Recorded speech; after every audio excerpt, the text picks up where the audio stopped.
What's up, everybody, and welcome to ITG Daily, the show that brings you the hottest in gaming news. I'm Drew Bosley, and that's the one, the only, Scott Savage. Scott, what's going on, buddy?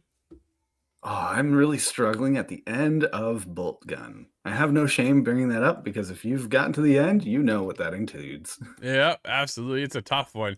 Well, what's not tough is when you can join us live over on youtube.com/InsideTheGameOfficial, as well as twitch.tv/theofficialITG. But if you can't join us live, that means you should hit us up later. Podcast services, thanks to our friends over at Fired Up Network. You can find us over there on all 212 of their platforms. And of course, those TV streaming networks, don't leave those out at all. That's really kind of where we shine, Scott. Over at Roku, Amazon Prime, Samsung Plus, Rogers TV, Anthem. Man, there's so many networks. Just look for us. You can find us, I'm sure. Dude, let's get into today's show. I want to get into it because there's a lot to talk about today. As we almost had it. Scott, you almost got your game. It almost saw Titanfall 3 hit the light of day, but apparently it was canceled by Respawn themselves. We get talking about that. Starfield is only 30 frames per second, and the FTC files another restraining order to block Microsoft's acquisition of Activision Blizzard. Dude, it just doesn't end. Oh, So I tell you, what's up, no, it Kyle? never ever ends. Nah. Are we getting one step closer to the edge? I hope so, but I Oh don't think man. so. No, I don't think so either. But let's get into it. I'm gonna kick it to you. This is all Titanfall 3. Go for it. Yeah. Tom Henderson at Insider Gaming writes us, Titanfall 3 was in development for 10 months before being canceled, an ex-developer has claimed.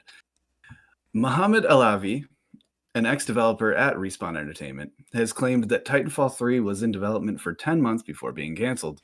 The news came via an interview with the Burn Network when discussing canceled projects. On the subject of Titanfall 3, Alavi said, quote, "You want to hear a crazy cut story? Titanfall 3, Titanfall 2, came out, did what it did. And we were like, bear with me here. This is a quite off the cuff quotation. We worked a lot of likes. Yeah. Try not to throw an accent on there myself. Titanfall 2, came out, did what it did. And we were like, okay, we're going to make Titanfall 3. And we worked on Titanfall 3 for 10 months, right? In earnest, right? I mean, we had like new tech for it. We had multiple missions going. We had a first playable, which was like on par to be just as good, if not better than whatever we had before, right? Oh, it hurts. But I'll make this clear, incrementally better. It wasn't revolutionary, and that's the kicker, right? And we were like feeling pretty decent about it, but not the same feeling as Titanfall 2, where we were making something revolutionary. You know what I mean? And then the multiplayer team was having, I'll clean that up, a hard time trying to fix the multiplayer because a lot of people love the multiplayer. He continued, quote, "People love Titanfall 2 multiplayer, but people who love Titanfall 2 multiplayer is a very small number of people. And most people play Titanfall 2 multi and think it's really good, but it's just too much. It's cranked up to 11 and they burn out a bit fast." And they're like, that was a great multiplayer. That's not something I continually play for like a year or 2 years, right? So we were like trying to fix that. We were trying to fix that from Titanfall 1 to 2, trying to fix it from Titanfall 2 to 3, and multiplayer team was like just dying.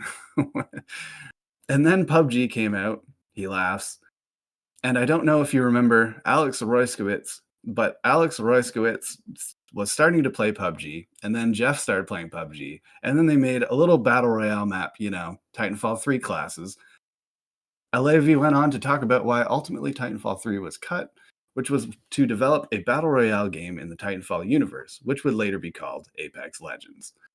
So I'm gonna cut there because, it is a complicated situation. It appears that they've made the decision themselves. It wasn't EA that canceled it. It wasn't EA that killed the development.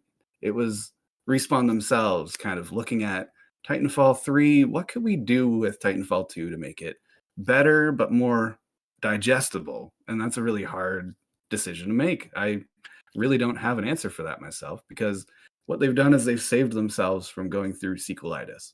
Do you make Titanfall 2 just bigger, bigger, bigger? Would that really work? I don't really think it would. Do you go back to Titanfall 1 and kind of make everybody mad because you didn't get bigger and bigger? Well, it's sequelitis, and that's hard to beat. What do you do? It is an interesting take. I do appreciate the insight on it too. I think that's the most fascinating part about it all, Scott, is the fact that the developer really was opening it up. Muhammad was nice enough to kind of give us an inside look at Respawn's formula when it came to developing Titanfall. Titanfall 1 was great. We loved it. It was multiplayer focused only, snippets of single player storyline throughout the multiplayer experience. We get into multiplayer. That was it was a really cool way of doing it. It was, but it didn't hit for a lot of people. So as we begged for a story, we got it in Titanfall 2. Okay, cool. So good. It was, right? It was fantastic. Then we get into Titanfall 3, 10 months into the development cycle, and they're like, this just isn't hitting. This isn't stepping it up to that next level, right? You just mentioned sequelitis. Well, dude, that was sequelitis was coming in heavy here, right? And it wasn't going to land. So what happens was then they experienced PUBG, and the bandwagon started of PUBG, Fortnite, Apex, all these battle royales. And look at the maneuver within Respawn to pivot from Titanfall after 10 months and go, no, this doesn't work. Now look at where they are with Apex. Dude, that game is solid. It is a juggernaut in the battle royale genre. It is a staple to look at. It Mhm. is beloved by many, and the fan base is there day in and day out, where they were terrified that it wasn't going to be there for Titanfall 3, right? They weren't going to have that experience to be able to carry over, that people would stick around. We often talk about this games as service model and how do you get people invested to stay behind to make sure that they don't jump from one game to the other, but they stay on your game. And well, Apex does that, where Titanfall 3 doesn't sound like it was going to get there. Scott, do you think we'll ever see Titanfall 3? Well, it's interesting. There's a tail little bit of an article here that I want to touch on because Yep. LAV was reportedly working on another Titanfall Apex Legends game in 2022 before being canceled as well. According to Jason Schreier, EA ceased the development of the game based on Apex Legends and Titanfall franchises, known as Titanfall Legends internally. The Mm-hmm. game was being developed by Respawn and was publicly unannounced. Yes, it was disannounced because it was canceled. So Yeah. I think that it's possible we will see it return, but I think they've, as painful as it is for me being a Titanfall 2 fan and Titanfall 1, I really wanted to see a Titanfall 3, but I think they've made the right decision in this case because Titanfall 3 one day will be great. I think that's what it really leads to, right? We've even heard Vince Zampella himself state that Titanfall 3 will come when it's ready, is more or less. Yeah. I'm paraphrasing, obviously, his statement, but coming off the top of my head, that's kind of where he's relaying Titanfall 3. I think we will see it someday. Whether that's 2 years from now, 5 years, or 10 years, who knows? But there's definitely an opportunity to bring that franchise back. Will we ever burn out on the battle royale genre? Maybe not. Maybe. And then maybe that's when you see the return of Titanfall 3. Dude, just Yeah. the mechs were so cool. Like, I really like the There's Titans. They're incredible. I do really appreciate the insight though as well. And Yeah. Muhammad saying that Titanfall 2 was just bigger, it was a kind of hard to get into. I do understand that as well. I agree with him there. It was funny because It's difficult. I stuck around for so long with Titanfall 1, but when Titanfall 2 came, dude, he had it. He hit it the nail on the head. I didn't stick around. Yeah. Right? And that's a lot of people. A lot of people are like, no, this is cool, but short lived. It's kind of you jump in with your buddies for the weekend and then you just bounce out. So very interesting to see that insight and very, man, such a cool little industry we're a part of, Scott. I say little, we are far from small. Yeah. I think this might be one of the larger industries Yes, it ever. is. Yeah. But speaking of a large game, Scott, let's get into something else. As God of War Ragnarok artist has defended Starfield's 30 frames per second frame rate. Chris Scullion over at VGC, a senior artist who worked on God of War Ragnarok, has defended Starfield's locked 30 frames per second frame rate following social media claims that it suggests the game is being released in an unfinished state.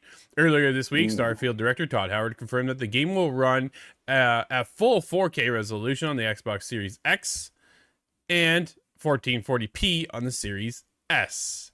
But the frame rate has been locked at 30 frames per second. As reported by GameRant, YouTuber Dreamcast Guy posted a now deleted tweet in which he suggested that this was an indication that the game was unfinished. This suggestion was alleged or challenged by Danny Carlone, a senior staff environmental artist over at Sony Santa Monica, who recently worked on God of War Ragnarok. Oh, what a game, dude. But he quoted, quote, "Wanted to clarify, it's not a sign of an unfinished game," end quote.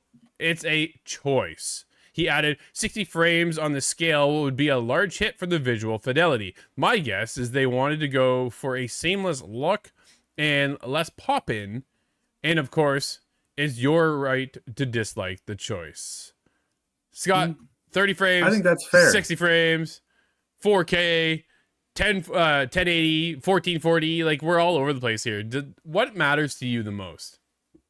Not particularly frame rate. So I know a lot of focus for people's minds and this new gen technology we have is frame rate, but I think I've just been alive too long to really worry about 60 frames. And actually I was playing something last night and I changed it up to 60 frames to see if I could tell the difference. And it down-resed it, but put it up to 60 and it just didn't really make that much of a difference to me. And maybe that's just these old eyes, but I'm more excited about having a ginormous world, less pop in. I've played Elite Oh Dangerous. man. That was my big MMO, and there was a huge amount of pop in that game, and it does take you out of the immersion. Yep, you just stole the words right from my mouth, man. That's exactly it for me. I am such a graphic, I'm gonna call it snob, I guess is how I'm gonna phrase myself. Most people just say artist. Well, I am an artist too, but that's a different story. But I love I want to see the details. I want to see the textures on the skin. I want to see all this 4K beautiful vistas, the pores on people. I want to see their eyes. I want to see the reflection in their eyes. I want to see the reflection off the visor. Like, dude, I want to be immersed. And for me, that's a 4K rate versus the 60 frames to 30 frames. The minute something pops in texture wise, dude, it pulls me out. Right? Like, I was just like, oh, yeah. I was so in, and all of a sudden gone, because all of a sudden these textures just suddenly do Gollum. Remember Gears of War? Well, Gollum is a much more recent example as of recently. I remember. So if you check out our review, Steve and I reviewed that. Whew, what? Wow. Either way, it was one of those games, dude. I was as Gollum, one of the ugliest characters I've ever seen in the game. He stood in front of a rock. There's two rocks side by side. One was like this muted texture, and the other one was this beautiful rock. And I was just like, how does this function? Now that, granted, Gollum is a whole other discussion, but the graphic fidelity on one portion of it versus the other really takes you out of that immersion when you're trying to get through the game, right? When you want to experience the best storytelling, the best experience, the best gameplay, doesn't revolve around 60 frames per second for me. Everybody's talking about how game of the year discussions are going around and talking about Zelda, Scott. Yeah. I'm glad you brought that up. But yeah, guess what frame rate Zelda's at? Nobody even noticed. No, exactly. Funny? And everybody's talking about game of the year. So when you're looking at Starfield and Bethesda and Xbox being a part of this, 30 versus 60, some do care. I understand that, and if that's your preference, there's nothing wrong with that. But yeah, at the end of the day, there's nothing wrong. Go ahead. Well, there's nothing wrong with that opinion. 60 frames versus 30, of course that's better. We always want the higher number. Resolution has worked like that forever. But when it comes down to Starfield specifically, there's a lot of things running on in this world that make it not feasible to do 60 frames per second. You would have to sacrifice, from what I understand, I'm not a developer, but from what I understand, you would have to sacrifice a huge amount of what makes Starfield the biggest and the strongest contender for game of the year, perhaps. We always talk about the Bethesda jank. This is their solution on that Bethesda jank, right? This is one of their solutions. So let's just play the game, have a great time. I think we're going to be blown away, and we'll be doing some deep dives here in the near future. Actually, starting this week, we'll be diving into the world of Starfield until launch. So there's lots to talk about and get involved with, and I can't wait to get our hands on this game. Like, it's going to be amazing. I think we're going to have a hard time getting out of Starfield after launch, too. Yeah, absolutely. I can't wait. My ship, my outpost, my character, my guns, so much to customize. We'll get into it. Have you thought about it too much? Oh, dude, I can't stop thinking about it. I'm going to make the Star Wars Empire. I'm going to be the bad guys. There you go. Dude, let's get into Microsoft acquisition of Blizzard. What a disaster this continues to be. Temporary blocked by the FTC restraining order. Samuel over at Windows Central. Here's what you need to know. The FTC has obtained a temporary restraining order to block Microsoft from completing its acquisition of Activision Blizzard. The temporary restraining order speeds up the court process for the deal, which is now be seen by a judge on June 22nd. That's next week. Outside of the FTC is the US. Microsoft is also appealing a decision made by the CMA in the UK. This is just a never ending. I want to just touch on this shortly, just for a short process here, Scott. I don't want to, we just keep going in and going in and going in. Just somebody either cancel it or just make it happen. Get this out of the way. I'm just so over this discussion. If it goes through, I'm gonna pop a bottle with Blizzard as well to celebrate that we're actually past this. Acquisition might become Activision in the future going forward. Well, yeah, there's another update in one of the biggest ongoing stories in gaming. Microsoft's purchase of Activision Blizzard is officially blocked in the US via a temporary restraining order obtained by the FTC following the regulators' reported attempt to obtain the order. Per the terms of the restraining order, Microsoft cannot finalize its planned acquisition of Activision Blizzard until 5 days after the case is seen and ruled by a federal judge on June 22nd and 23rd. And specified by the judge, Scott. Like this, just make it stop, man. Microsoft and Activision must file a brief for the hearing by June 16th. While the FTC has to file its response by June 20th. One day it will be over. We can just make it sooner than later. Would be nice. Hopefully another big step, although I'm not sure what kind of holdouts the FTC had at this point. The CMA is the big battle here. So I'm wondering if one will inform the other. But then again, the CMA is so stubborn because the whole rest of the planet seems to be okay with the deal. Absolutely. Scott, who's holding out? It's GTA Online removes over 180 cars, moves some behind a paywall. Oh, come on. I don't like how that sounds. Not even close. Jordan Miller over VGC, a newly released GTA Online update, has seen hundreds of lesser used cars removed from the game, with some being moved behind a paywall. You're kidding me. This is a 10-year-old game. And you're putting stuff from the game behind a paywall now? Prior to the release of the popular online game's new San Andreas Mercenaries update, Rockstar confirmed that it would be removing some of the cars from the game's in-universe shop. What wasn't clear was which cars would be removed and what would happen to them. Now, thanks to fan efforts to catalog the list of missing cars, it's emerged that nearly 200 vehicles have been removed from the regular sale in GTA Online, a move Rockstar said would, quote, streamline the shopping experience, end quote. While cars will be occasionally available in other ways, the news has led to backlash from the GTA Online community over Rockstar's poorly communicated changes to the game and its removal of content that, in some cases, has been in the game since the launch of in 2013. Scott, I'm kind of disgusted by this whole move. The whole GTA Online Plus subscription model, and then we're getting into this removing old assets to then put them into paywall. Would you stop and just move on already? This is like I'm fed up, man. Unbelievable. Yeah, you just gave me a silly idea. Is this Rockstar trying to turn public opinion towards GTA 6 Online? Because GTA 5 Online is going to be the holdouts. Everybody loves that universe. You've already spent so much time, invested money potentially into it. So, is this just a way of becoming the bad guy to push things along? But in any case, I'm wondering, what happens to the game or what happens to those vehicles if I have them already? Are there some that I had already? I'm not totally certain. Yeah, are they now gone and I've been reimbursed for them? Is that necessarily fair? I can understand wanting to streamline the whole shop. Yeah, absolutely. Face, but I come up with a couple ideas to how to do that. First of all, just launch another website. I think there's 2 or 3 websites you can buy different vehicles in. Diversify that. Yeah, and don't put it behind a paywall for cars we should already have. And if we don't have, we would be able to buy in-game. Like, this is what a mismove by Rockstar and Take-Two. This is, dude, it feels dishonest. It feels greedy. It does. I'm wondering what the next step out of this is. And if you're moving all these things behind a paywall, are some of those vehicles still competing with the top performance vehicles? I'm wondering, does this create a pay to win situation? Although some may argue that already exists in Grand Theft Auto, and they would probably be correct. Yeah. Well, here's this. During an earnings call last month, Take-Two said Grand Theft Auto 5 has now shipped over 180 million units since its original release in 2013.